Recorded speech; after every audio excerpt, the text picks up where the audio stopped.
Hello, fantastic family. Welcome to today's podcast. I'm Jenny, and I have got Anton Skarlatov on the line. Hi, Anton. How are you today on this beautiful Saturday? Hi, Jenny, and hi, fantastic people. Um, I'm good. We're busy as normal. It's still September, and the schedule is busy. We're trying to fit all the clients. Few of the operators are still on holiday, and clients are demanding services, and the schedule is very busy. That's where we are, but that's normal for September. Yeah, very true, very true. We've got good weather, so hopefully a few more busy months for the fantastic franchisees. Absolutely. I wanted to talk today to you about the end of tenancy service, the history of the end of tenancy service. And I think not many people are aware that this service, as we know it, was sort of invented by you and in this company. So I thought it would be really nice to tell everybody the story of how it happened. Thank you for asking. It's my favorite subject, end of tenancy. And during the years, that's been the bread and butter for our company. Yes, as it sounds, end of tenancy as it is today did not exist about 10 years ago. And I've been telling the story here and there, but I think that's the best way.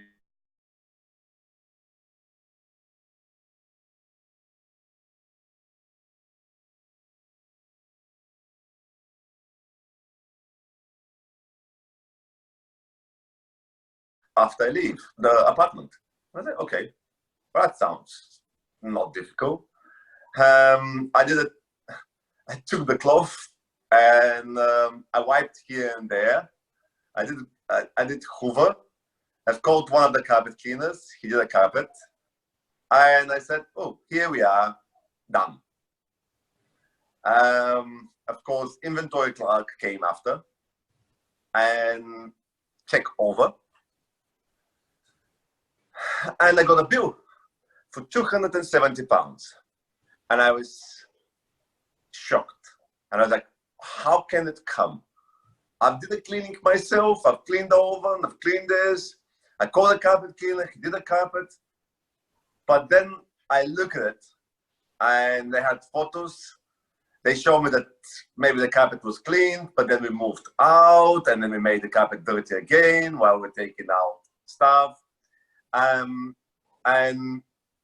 it was constantly, okay, what we can say, why did they clean this extra?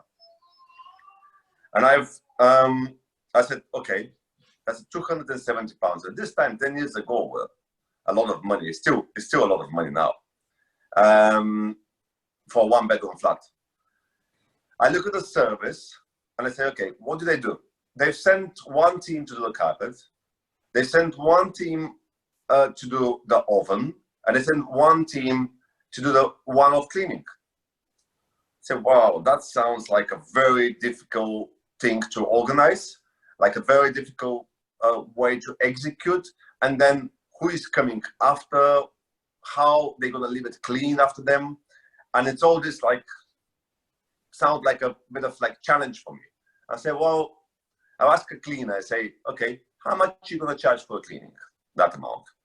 But then she said, well, I have to drive with the car. I need to go there, and then I need to charge for parking, and then I need to send a carpet cleaner for the parking, and that's all this cost appear. I say, well, why don't we make it easier? Why don't we create a team where they both will know how to do the end of tenancy cleaning, and then one will do the carpet. Once we drive the car, the other person will do the bathroom and the kitchen, and they both become a team, and it's going to happen much faster, only with one car, one piece of equipment, and will be much more efficient, much more faster, and at the end, cheaper. I've designed this tested with an agency, and they just loved it. We suddenly start growing our end of tenancy teams sporadically, and everyone was really enjoying the service. And it took years for the other companies to start changing and to start coming to similar to what we're doing. And not only this, we even invented the script over the phone, explaining the clients what we're doing, how we're doing, what we're going to clean, how we're going to do it. And that was constant in changing of this service.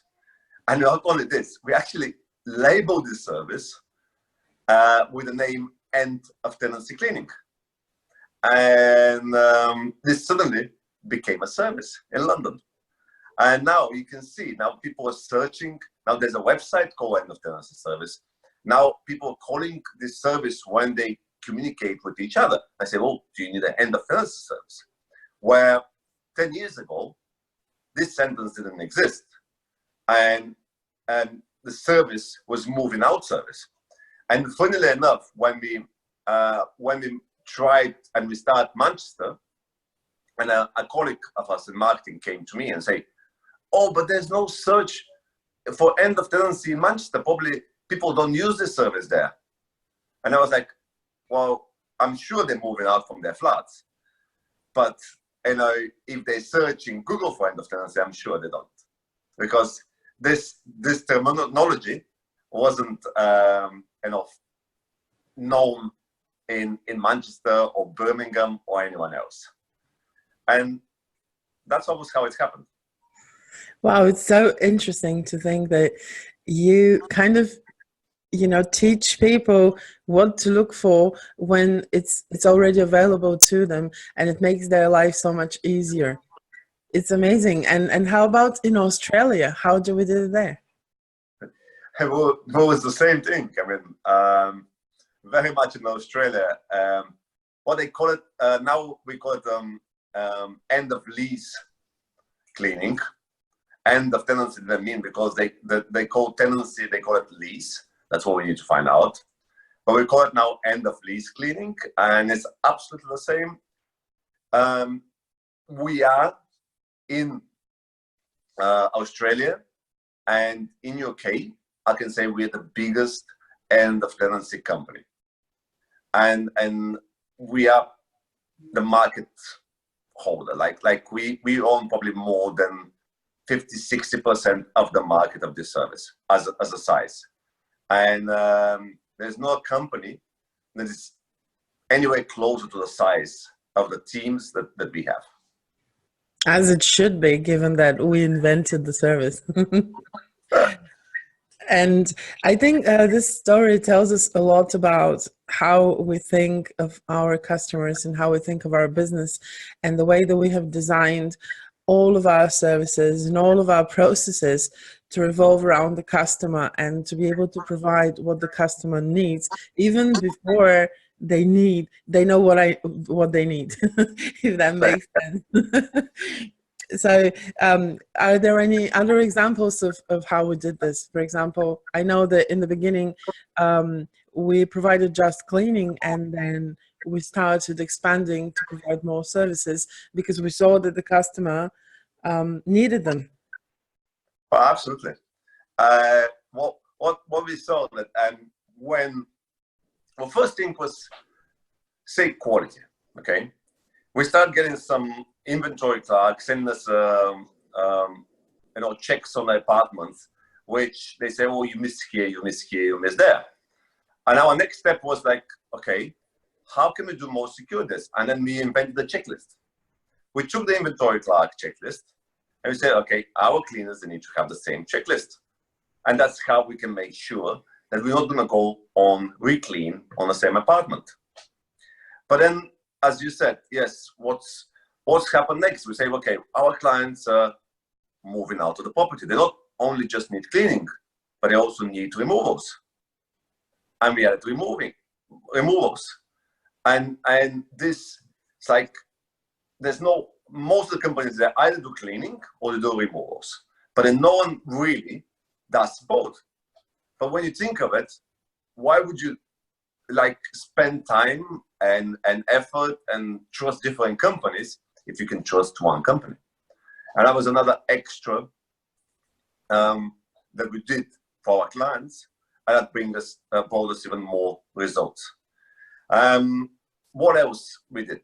Well, during these years, some of our quality control managers, they started coming with more ideas. And I said, well, look, there's actually clients need some windows outside. Why don't we start selling them windows outside?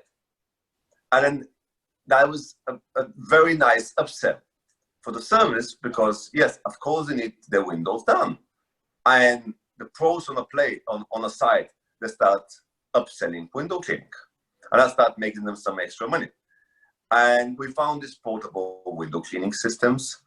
At this time, a cleaning system was about £6,000–7,000. And we've reinvented this, and we found a portable one for about £500–600 that you can put in a car, and you can do the windows from outside. And like, it was constant adding up to things. And even like oven cleaning. There was tanks and special equipment for the oven cleaning. We've reinvented this. We've made them smaller. We've made them different size, especially for the ovens for end of tenancy, especially for the teams, they can carry this with them. And that's also been redesigned in a way that all the teams can use it and can do their job easy. That's really, really very impressive. I think even for me, it always is amazing to remind ourselves how we think as a business, what gives us our strategic competitive advantage, and why are we so big and continue to grow. I think many people and many businesses don't understand that in business, you can't just go and do what you want to do. You have to provide what our customers need. And this is exactly what we do. We really focus on the customer, and we base all our services and all our concepts around it. And this is also how we're able to help our franchisees, because then we can sell one service and the next service and the next service and combine them all together. Well, that's exactly how we do it. Yes, we constantly adding more and more services for our franchisees, and we train them in more services, and then this makes the conversion easier and them travel less time. And that's one of the most important things we always look like, make sure that they traveling less. I think it's easy to say that we can be called pioneers in the industry. How do we live up to this challenge in the future? Well, that's where we are. We will constantly keep innovating and adding more to what we're doing. We haven't stopped. And the best thing is always, for me, when I call a competitor over the phone and I hear that years later they've copied our script, or they're still using our old script for about 2 or 3 years ago, that we've already changed because we found out that something works even better. And that's where we are. Like, we'll constantly innovate, and we constantly add new stuff to our services in order to be competitive and to be the market leader. And that's what makes us fantastic. Thank you very much. I think this was a really inspiring story. I hope it's inspiring to everybody and reminded of our vision for our future and our services. Thank you very much, Anton. Thank you. Have a good day.